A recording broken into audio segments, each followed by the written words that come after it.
Et encore, la vidéo est de mauvaise qualité. C'est encore plus impressionnant en vrai quand on voit vraiment l'onde de choc que ça produit.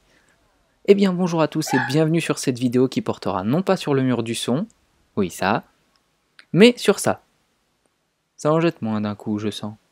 Alors petite explication, cette courbe appelée polaire des chocs obliques ou oblique shock angle relation en anglais est utilisée en aérodynamique pour obtenir la vitesse d'un écoulement après un choc oblique. Alors pour commencer, on va prendre un véhicule supersonique pour illustrer et... Non, pas ça, un vrai véhicule. Voilà, parfait. Mais vu de dessus, merci, et avec l'écoulement. Merci.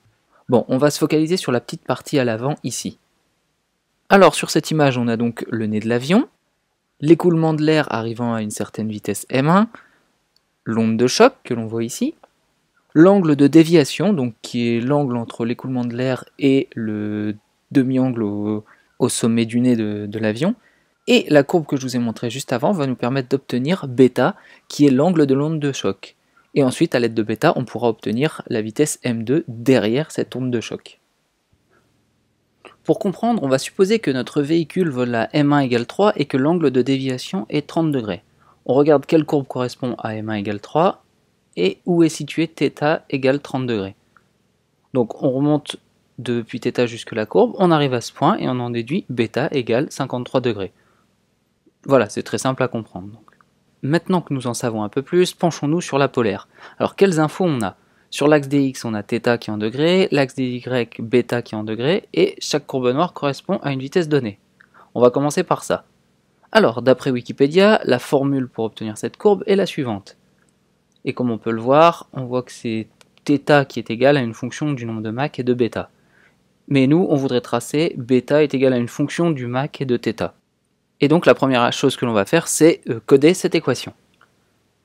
Bien, alors, lorsque l'on ouvre MATLAB, on vient ici cliquer pour faire un nouveau script, et on va mettre le titre et les choses habituelles.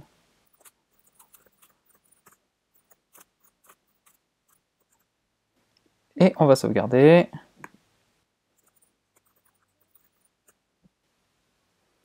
Voilà, alors pour rappel, la formule est la suivante. Ce que l'on va faire, c'est qu'on va d'abord faire pour un exemple. On va faire pour m égale 1. Alors de quoi on a besoin? On a besoin de θ, β et gamma. Alors gamma, ça s'appelle le coefficient adiabatique et c'est un nombre sans dimension.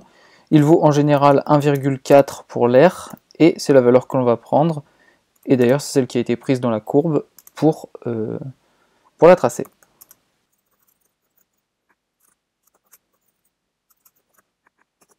Alors la première chose qu'on va définir, ça va être β et on va avoir le choix entre le mettre en degrés ou en radians. Pour plus de facilité, on va dire on va le mettre en degrés. La seule chose, c'est qu'il ne faudra pas oublier de mettre un d à chaque fin de chaque fonction trigonométrique. Comme ça, MATLAB le calculera l'argument en tant que degré. Donc la formule n'étant pas simple, on va la décomposer en un numérateur et un dénominateur. Donc c'est parti. Voilà. Donc là on a bien un vecteur. Je pense qu'il faut mettre un point ici. Là il n'y en a pas besoin. Par contre ici il va y en avoir besoin, je pense. Donc si on lance... Bon, il n'y a pas d'erreur de calcul déjà, donc c'est déjà ça. Bon, je ne sais pas si les valeurs là sont bonnes, mais on va supposer que oui pour l'instant. On passe au dénominateur. Voilà, donc si on lance...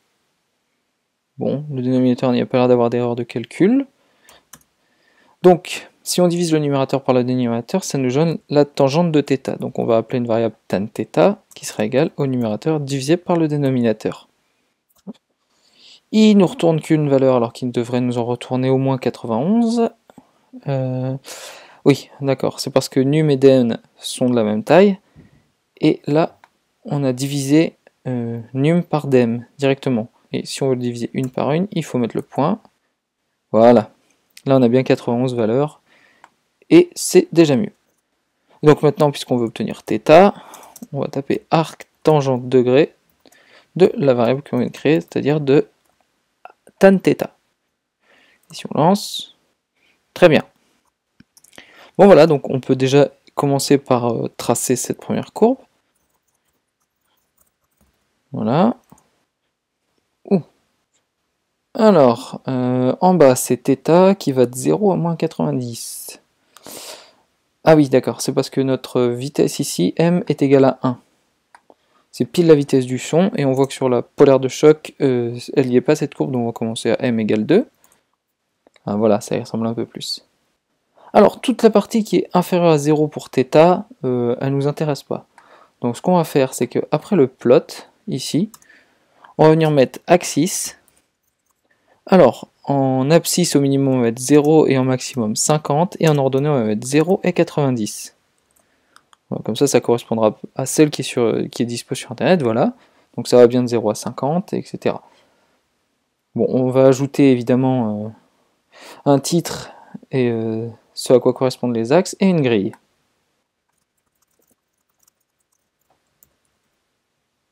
Voilà, si on lance, voilà, c'est déjà mieux.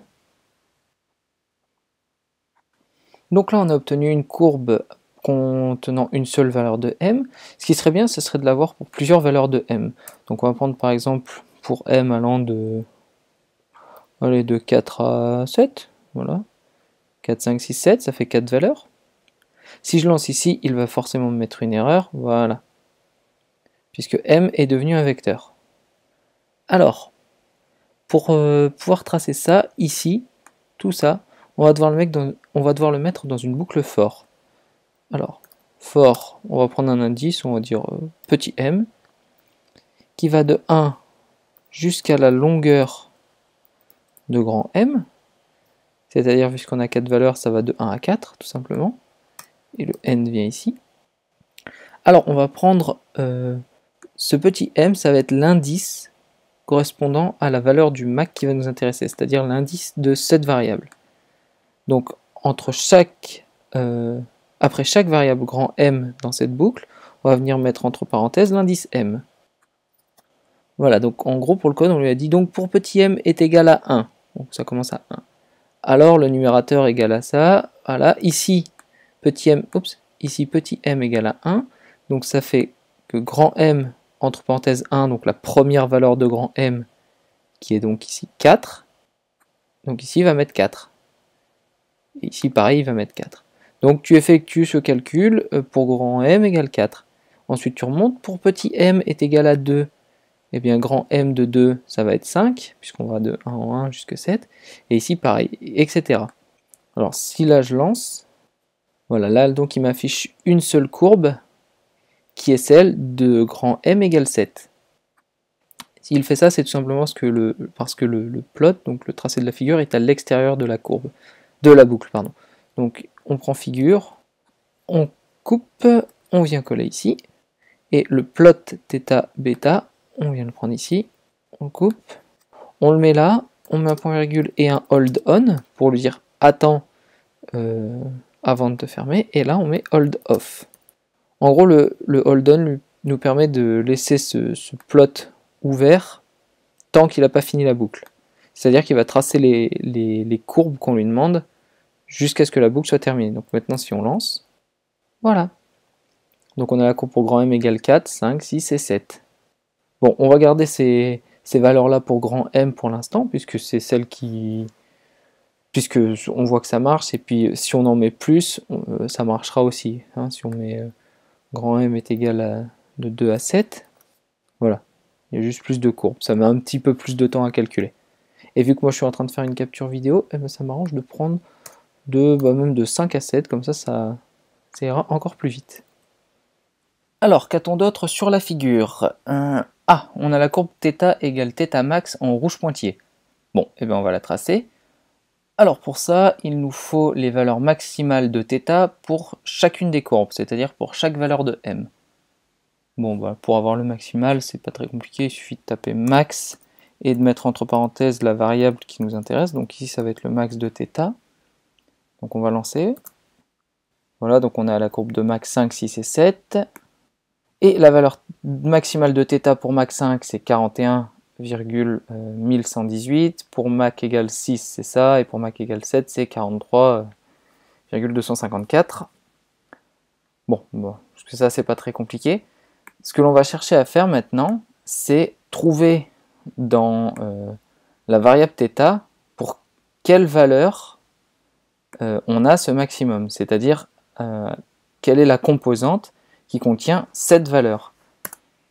Bah, tiens, pour ici, on va commencer par lui donner un nom, on va appeler ça maxi.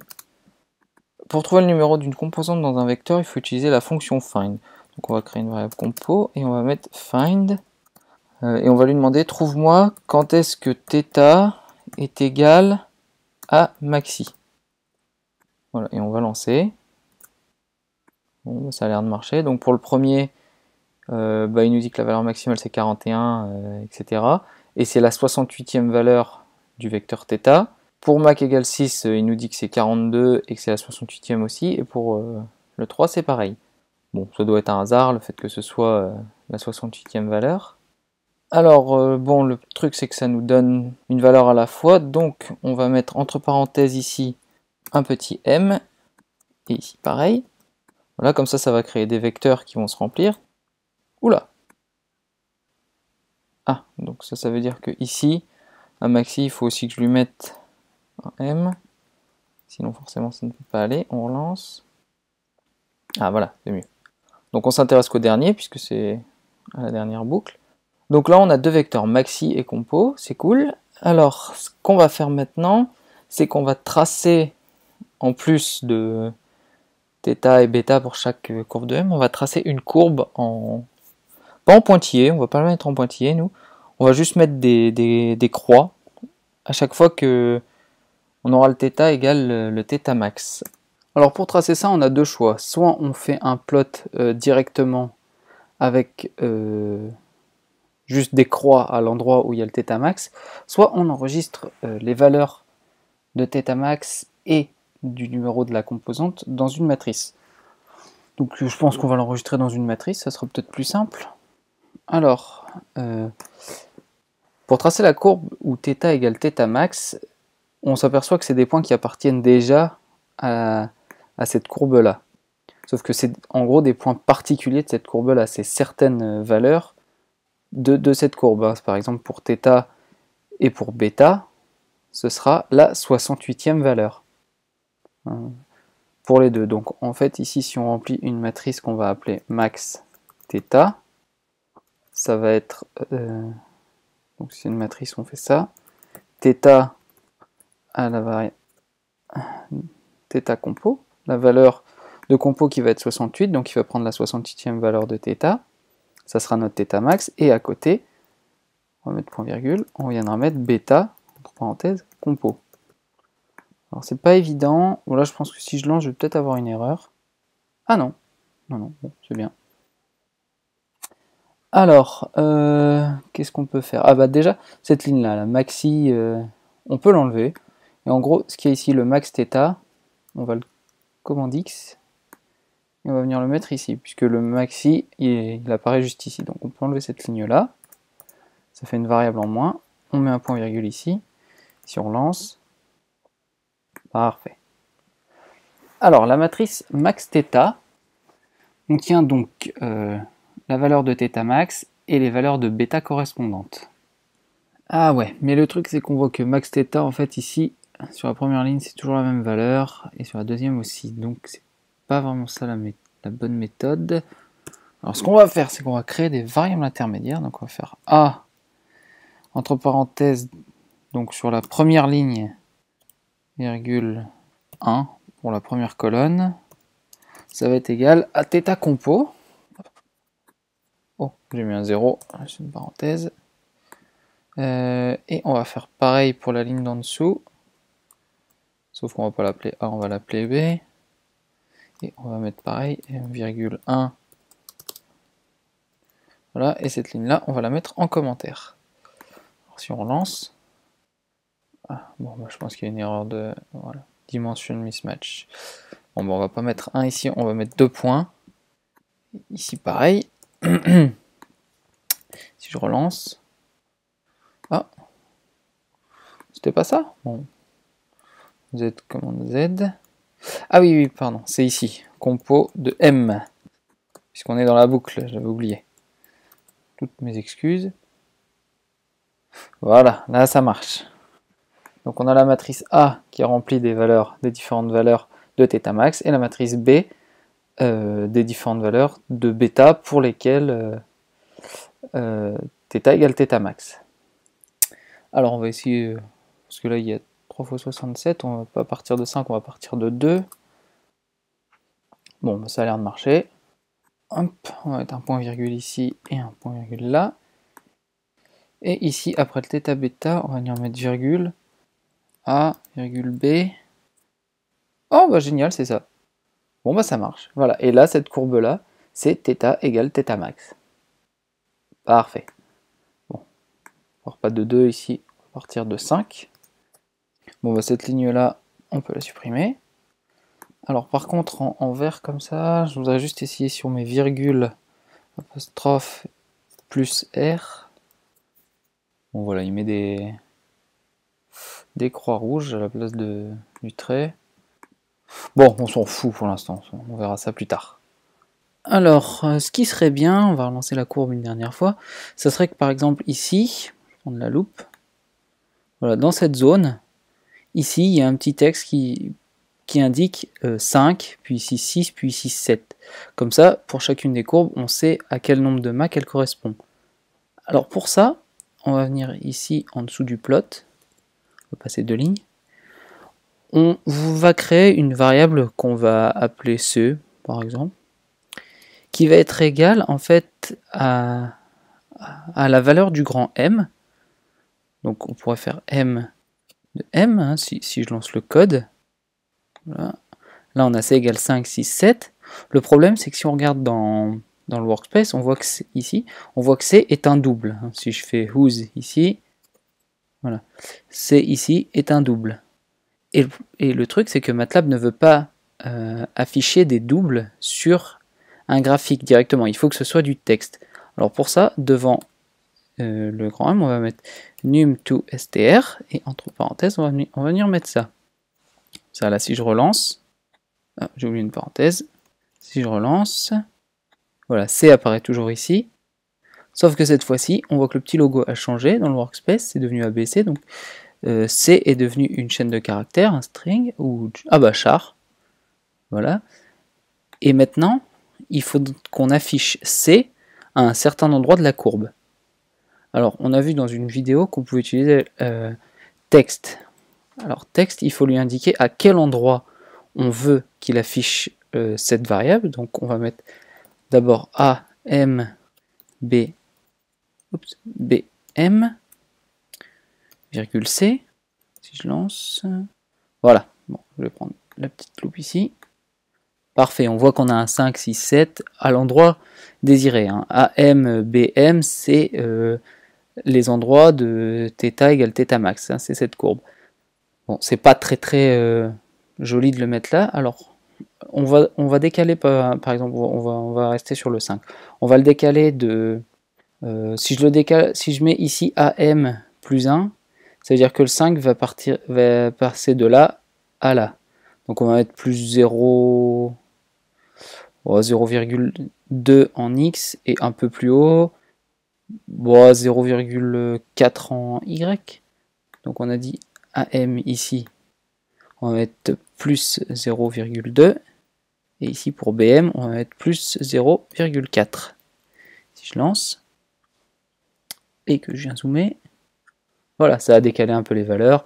Bon, plus simple, on va mettre plus 0,5 pour les deux.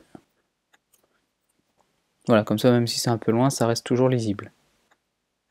Voilà, ça c'est pas la légende, mais c'est quelque chose à faire, puisque s'il n'y avait pas d'indication jusqu'à présent sur notre courbe, pour nous dire, oui, bon là, c'est tel nombre de Mach, c'est la courbe pour tel nombre de Mach. Bon, alors, je m'aperçois qu'il y a une chose qu'on n'a pas fait, là, depuis le début, c'est mettre des commentaires... c'est mettre des commentaires sur ce que fait notre boucle. Alors, on va le faire tout de suite.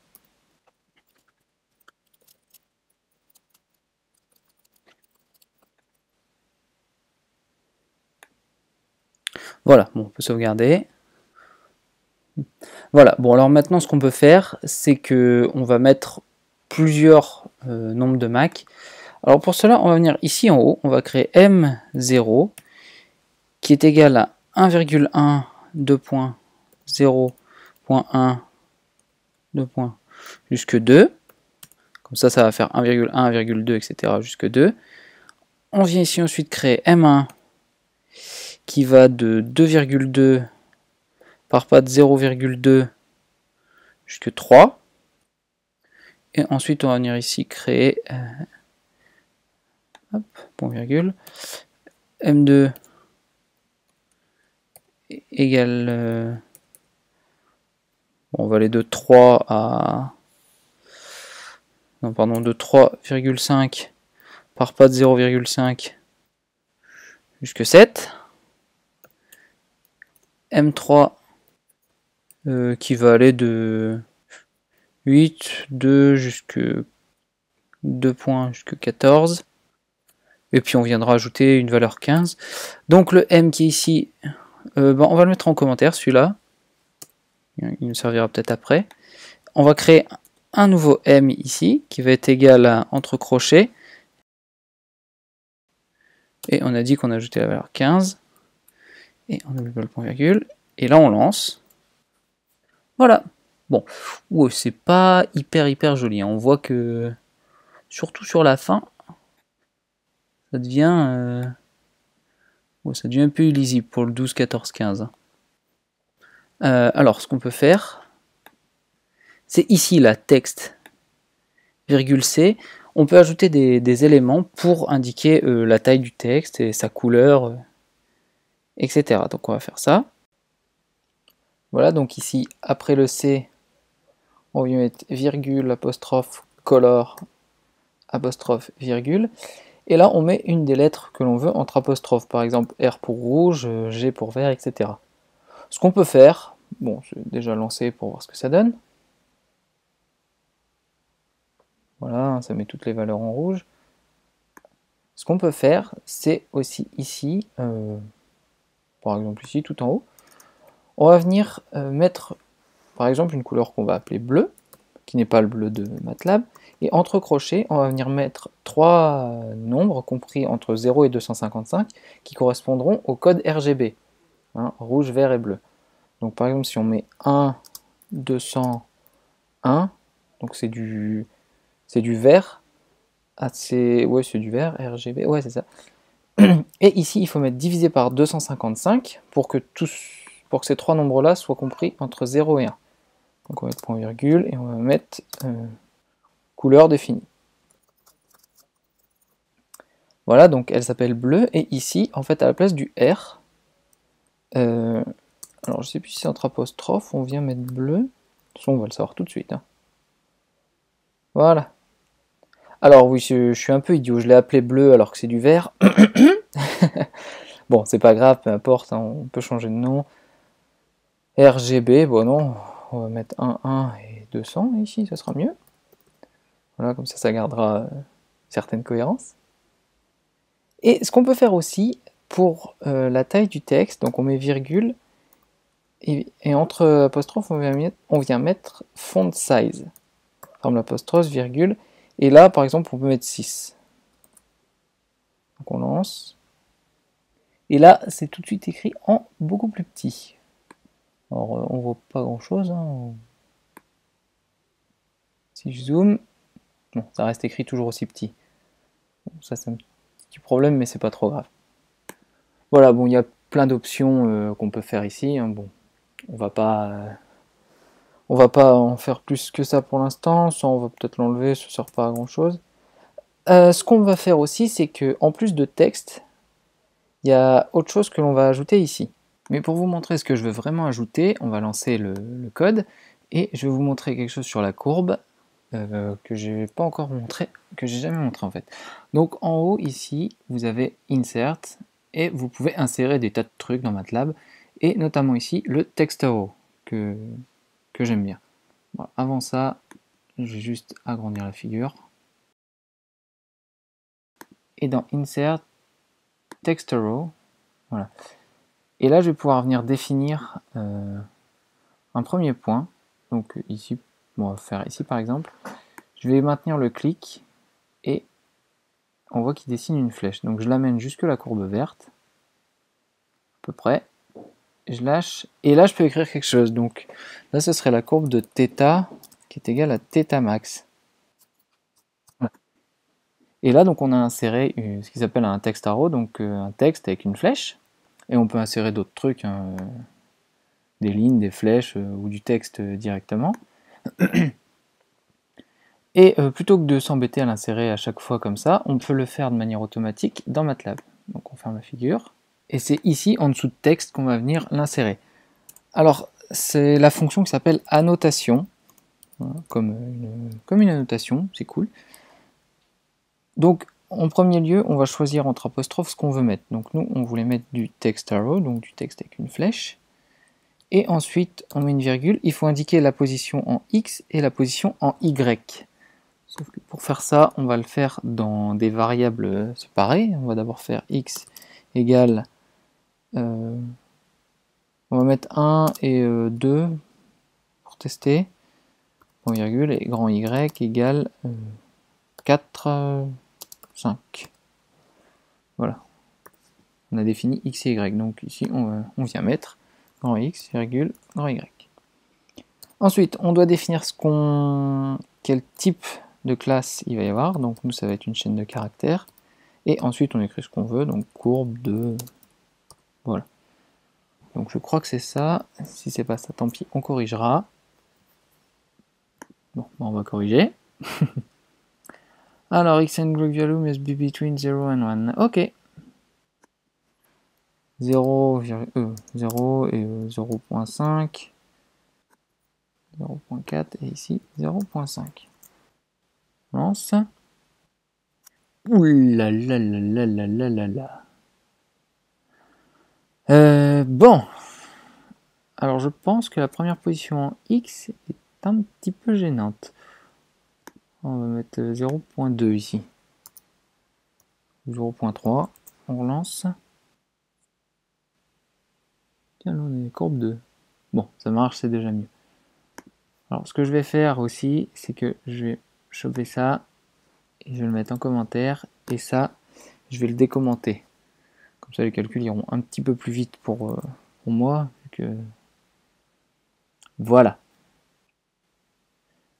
Alors, la première coordonnée de x et la première coordonnée de y définissent ce point-là. Et la deuxième définissent l'arrivée en haut.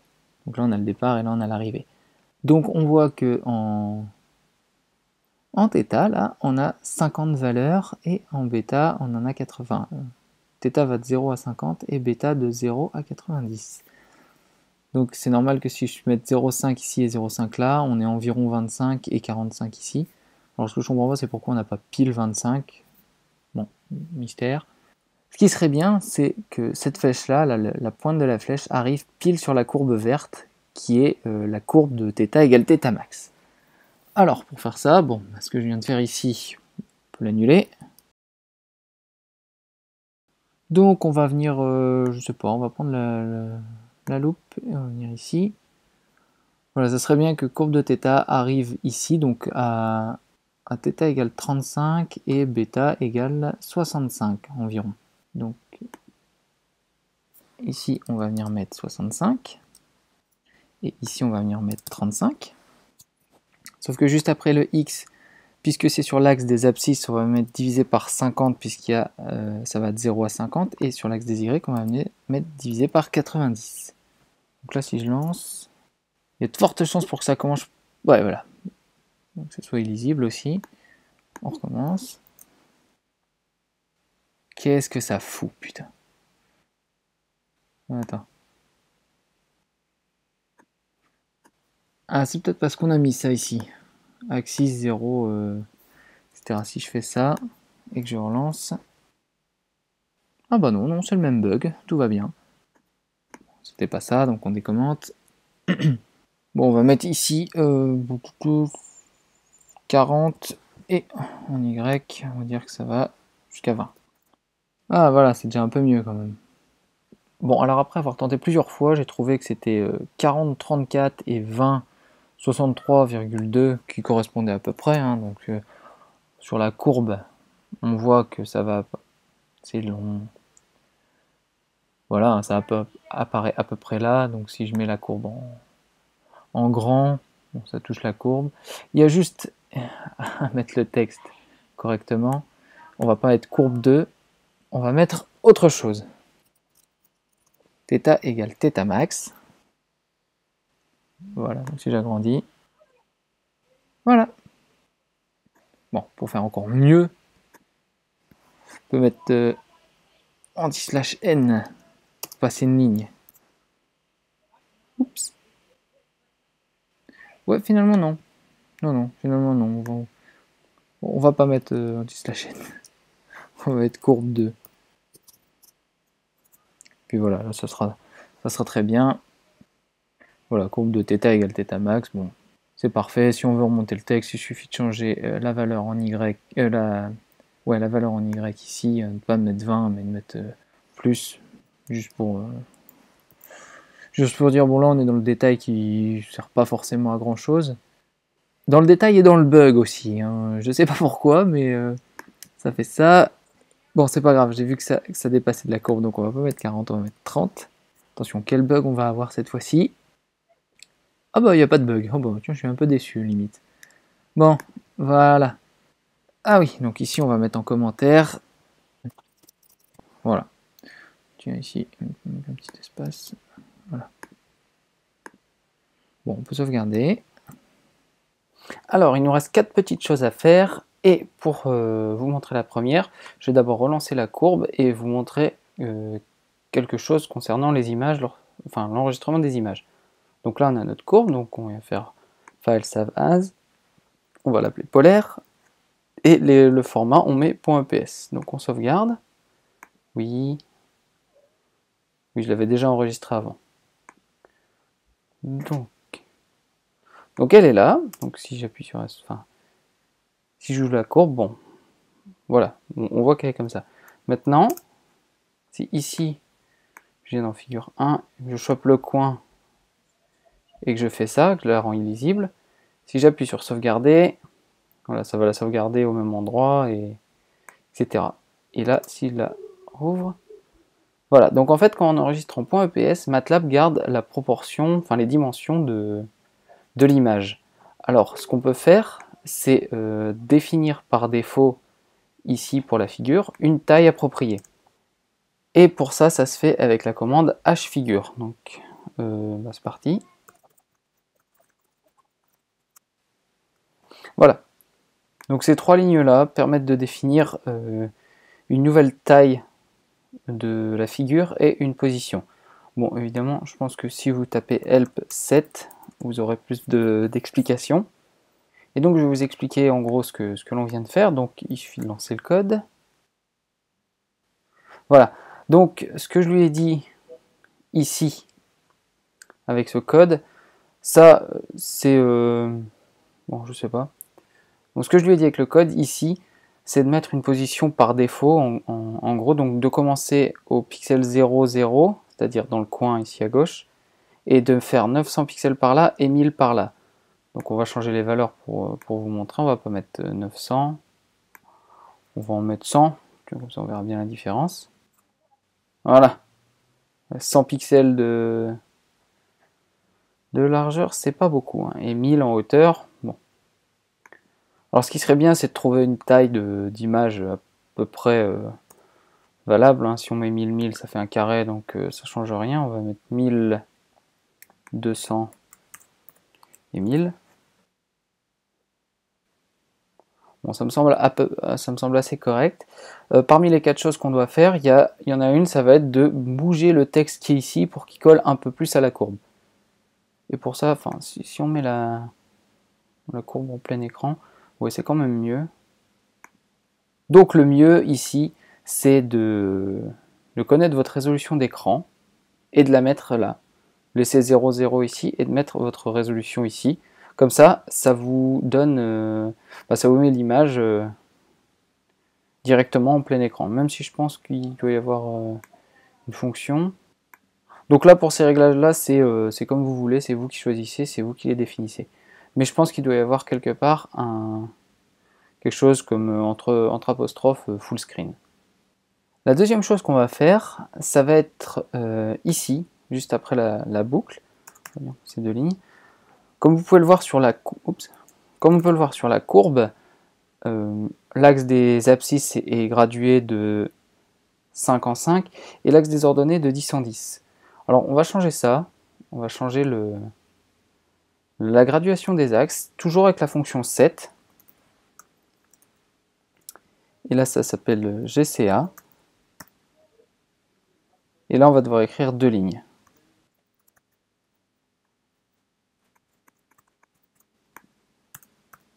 Voilà, j'ai juste changé ces deux lignes là.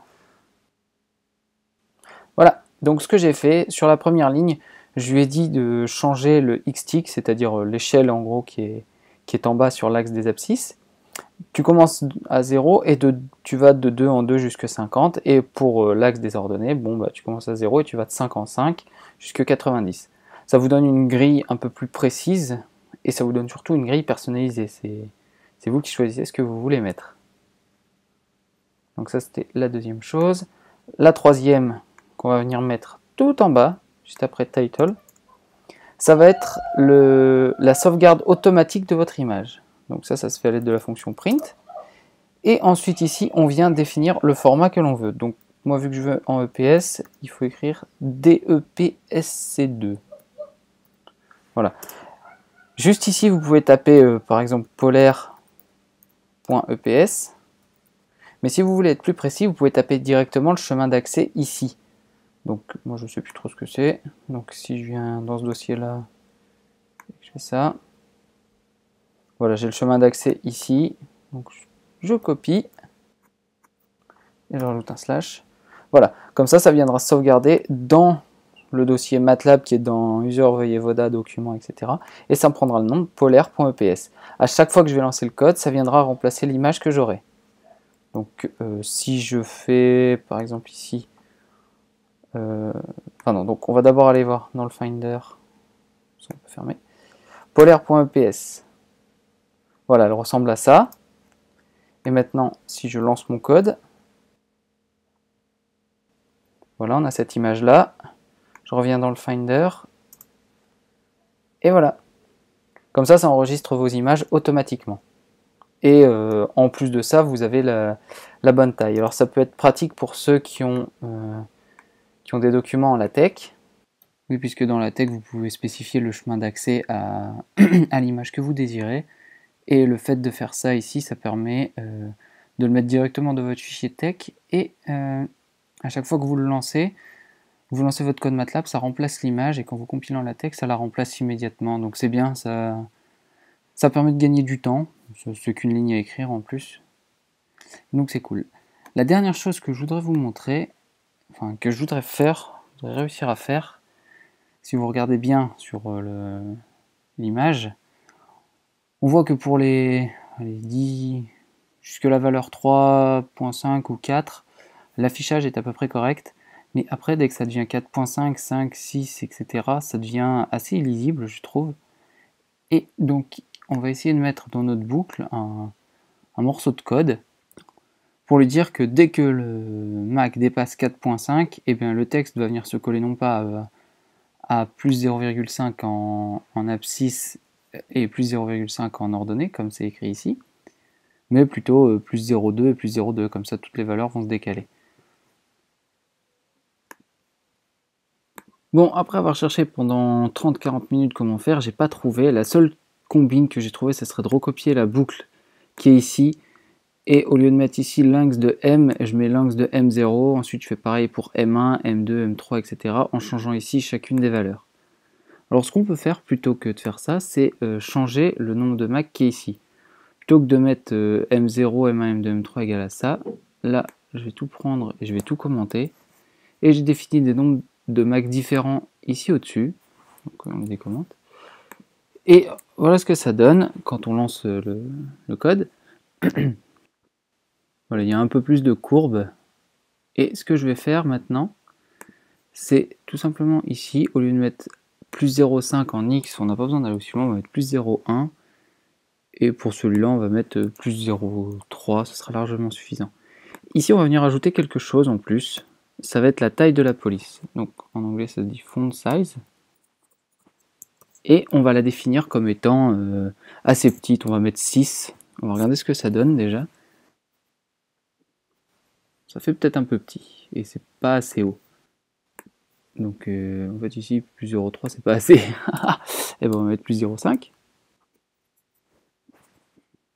Voilà, c'est un peu mieux. Donc si on regarde ce à quoi ça ressemble.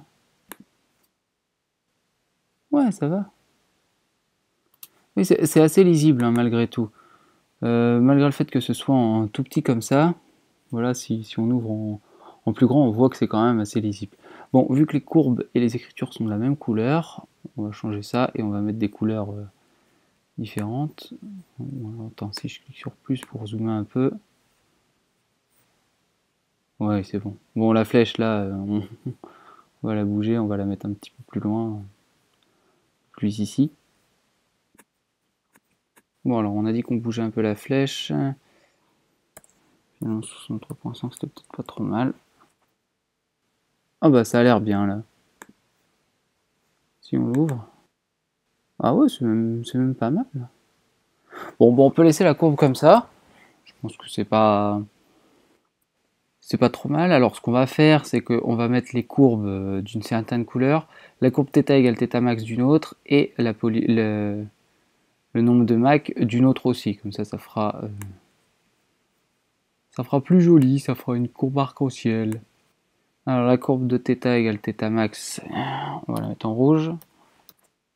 Et donc ici on va venir rajouter 3 petits points parce que ça va dépasser sinon. On va voir ce que ça donne.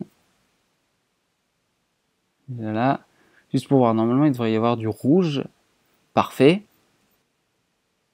Et voilà, bon ici on a défini bleu. Ce qu'on peut faire, on peut mettre une autre couleur, on va mettre du noir. Et voilà, on a une belle polaire des chocs obliques. Oh, c'est magnifique. On va juste mettre un petit peu plus quand même en résolution en X, parce que j'ai l'impression que c'est pas super. Et c'est là où je voudrais voir quelque chose. Ah non, ça passe. Oh, c'est cool. Voyons voir ce que ça donne. Ouais, c'est pas mal. Ça donne une assez belle courbe. Alors, est-ce qu'il manque quelque chose? Bah non, je crois que c'est bon. Non, voilà, il manque rien. Bon, ça serait bien que la courbe soit un peu plus arrondie, on va dire, un peu plus... Ouais, un peu plus arrondie. Et ben, en fait, il y a moyen même de la faire un peu plus arrondie. Et oui. Là, A et B, si on les regarde ici, elles sont là, A et B. Bon, il n'y a que 34 valeurs. Donc, ce qu'il y a de bien dans MATLAB, c'est que dans la toute première vidéo, je vous avais dit que si on allait dans Apps et qu'on allait dans Curve Fitting, et qu'on attendait un moment que ça charge, voilà. Alors là, on a X et Y, donc en X, qu'est-ce qu'on a? On a A, et en Y, on a B. Donc on clique, on a A, et en Y, on a B. Alors ce qu'il va faire MATLAB, c'est qu'il va nous mettre les points A et B correspondant sur une courbe, et il va essayer de trouver l'équation de cette courbe. Alors polynomial, donc là on choisit le type polynomial, il y en a pas mal, donc on va laisser polynomial, il me semble que c'est ce qu'il y a de mieux. De degré 2, donc c'est comme si on avait x carré. Ouais, si on prend degré 3, ouais, ça s'approche un peu plus. Bon, en fait, ici, à gauche, il nous donne l'équation de la courbe. Donc, on voit que c'est f de x égale p1 fois x cube plus p2 fois x carré, etc. Et p1, p2, p3, p4 sont là. Sachant que nous, notre f, ça va être b, et notre x, ça va être les valeurs de grand A. Si on rentre cette équation-là avec ces coefficients-là dans MATLAB et qu'on demande de tracer la courbe, ça sera celle-là, celle qui est en bleu. Bon, alors on va regarder s'il n'y a pas autre chose. Peut-être exponentielle. Ouais. Deux termes, ça sera mieux. Ah, là, ça c'est encore mieux, là. Donc là, on a l'équation. Et si on veut vraiment tracer la courbe de θ égale θ max en étant un peu approximatif, faut l'avouer, eh bien on prend cette équation-là et on la met dans notre code, dans notre boucle for. Donc ce qu'on fait, c'est qu'on vient prendre tout ça, clic droit, copier, on vient ici, hop, on colle. Donc nous, notre f, c'est notre b. Bon, on va changer les valeurs. Alors, il vaut ça. Oh, hop, hop, hop, hop. Attends, pourquoi je m'embête? Autant laisser les valeurs ici. Juste effacer ça pour éviter que ça plante. Ah tiens, je sais pas si vous avez vu, mais le ABCD c'est décalé, il s'est pas mis au bord. Quand on fait ça dans un code, quand on décale le texte, ça s'appelle indenter. C'est un peu bizarre, mais bon. Et vous pouvez indenter ou dédenter en cliquant sur l'éditeur. Et vous avez ici indent. Donc là c'est apply smart. Mais vous pouvez le décaler sur la droite ou sur la gauche, comme vous voulez dans votre code. Bon, ça c'est pratique. Ça permet d'avoir un code très lisible, sans pour autant que ce soit compliqué. Ça, on peut le supprimer. Nous, notre x, c'est θ compo m. Voilà, je garantis pas que ça marche. Je suis en train de tester complètement au hasard. Ouh là là. Ah bon, la courbe s'est lancée. Cool. Donc c'est... Ah je pense que si, finalement. Si on va copier cette ligne-là, on va d'abord la mettre en commentaire. Et ici, ce qu'on va venir plotter, ça va être θ compo m. Donc A, on peut laisser A. Et là, on va mettre grand C. Bon, je garantis pas que ça marche, mais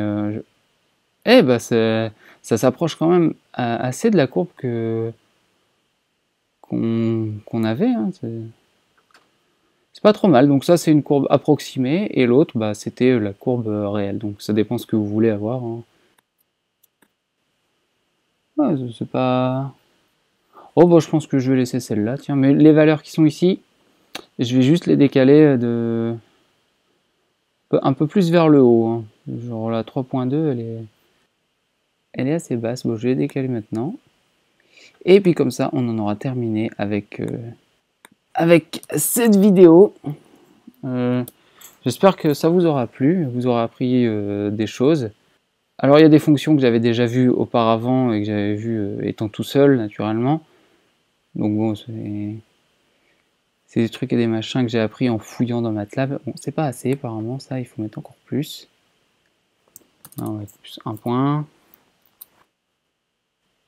Ouais, voilà, ça a l'air bon. Voilà, on va mettre plus 1.3, comme ça, lui, on sera sûr qu'il sera au-dessus. Et on sera débarrassé une bonne fois pour toutes. Voilà. Là, on a une belle polaire des chocs obliques, avec une belle courbe qui vous indique quand θ est égal à θ max, même si c'est pas la vraie, c'est juste une approximation, on va dire. Et voilà. Bon, en fait, pour trouver la vraie équation de la courbe de θ égale θ max, ce qu'il faudrait faire, c'est notre m, c'est le définir de 1,05 par path 0.1 jusqu'à 15 et tracer la courbe. Seulement, je vous explique pas le temps de calcul que ça va prendre. Et ensuite, il suffit de refaire le Curve Fitting Tool qui est dans l'onglet Apps ici et d'obtenir une nouvelle équation de la courbe plus précise pour avoir des autres coefficients ABCD à mettre là. Ah tiens, je comprends aussi pourquoi c'est un peu plus long, j'ai oublié de mettre un point virgule. C'est pour ça qu'on a toujours ça ici. Voilà, donc c'était la fin de cet exercice sur, sur la polaire des chocs obliques. J'espère que ça vous aura plu. C'est un peu long, c'est une vidéo qui est longue, je dois avouer, je suis désolé. Mais il faut vous dire aussi que j'ai cherché en même temps par moment, pendant que j'étais en train de vous expliquer, comment faire pour tracer cette courbe. Voilà, donc après évidemment on peut encore continuer à peaufiner ça, mais jusqu'ici je trouve que c'est déjà pas mal. Voilà, cette série de tutos sur MATLAB est finie. Je vais peut-être faire encore une ou deux vidéos sur Simulink et sur MuPad qui seront beaucoup plus courtes. Et j'espère que vous aurez appris des choses et que ça vous aura aidé. Voilà, travaillez bien et puis à bientôt. Salut!